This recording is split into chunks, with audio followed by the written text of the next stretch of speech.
Secular media میں اسلام میں عورت کی حیثیت کو اکثر نشانہ بنایا جاتا ہے۔ حجاب یا اسلام لباس کے حوالے سے کہا جاتا ہے کہ عورت اسلامی شریعت کی محکوم اور باندھی ہے۔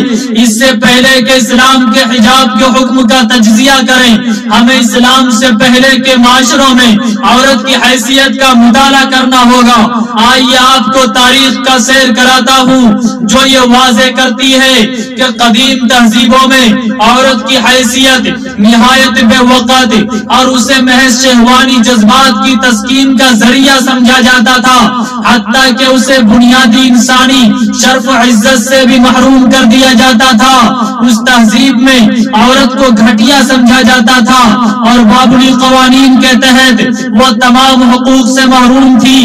اگر ایک آدمی قتل کا مرتکب ہوتا تو بجائے اس کے کہ اسی کو سزا ملے، اس کی بیوی کو بھی موت کے گھاٹ اتار دیا جاتا تھا۔ یونانی کو قدیم کی تہذیب میں بہترین اور شاندار تہذیب سمجھا جاتا ہے۔ اس شاندار تہذیب میں عورت تمام حقوق سے محروم تھی اور اسے حقیر سمجھا جاتا تھا۔ یونانی دیوا مالائی کہانیوں میں ایک عورت خیالی طور پر جسے پنڈوارا کہا جاتا تھا، اسے انسانوں کی بدقسمتی کی بنیادی وجہ خیال کیا جاتا تھا۔ یونانی لوگ عورت کو مرد سے بہت کمتر سمجھتے تھے، اگرچہ عورت کی دوشیزگی کو قیمتی سمجھا جاتا اور عورت کو اس حوالے سے خاصی اہمیت دی جاتی تھی، لیکن بعد میں یونانی تہذیب پر بھی ان کی انانیت اور جنسی بیراہ روی چھا گئی اور اس تہذیب میں ذوق طوائفیت عالم ہو گیا۔ جب رومی تہذیب اپنی اس تہذیب میں ذوق اور اپنی عظمت کو بلندیوں پر گئی تھی، ایک مرد کو یہ اختیار بھی حاصل تھا کہ وہ اپنی بیوی کی جان لے سکتا ہے۔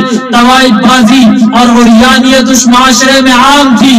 یہ تہذیب عورت کو مجسم برائی سمجھتی اور اسے شیطانیت کی علامت گردانتی تھی۔ اور تو اور عرب میں اسلام آنے سے پہلے عورت کو بہت حقیر سمجھا جاتا تھا۔ جب لڑکی پیدا ہوتی تو اسے بالعموم زندہ دفن کر دیا جاتا۔ اسلام نے عورت کو برابری کا درجہ دیا۔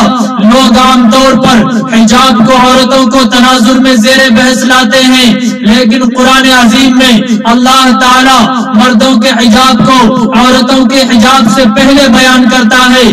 سورہ نور میں بیان کیا گیا ہے، قُل لِّلْمُؤْمِنِينَ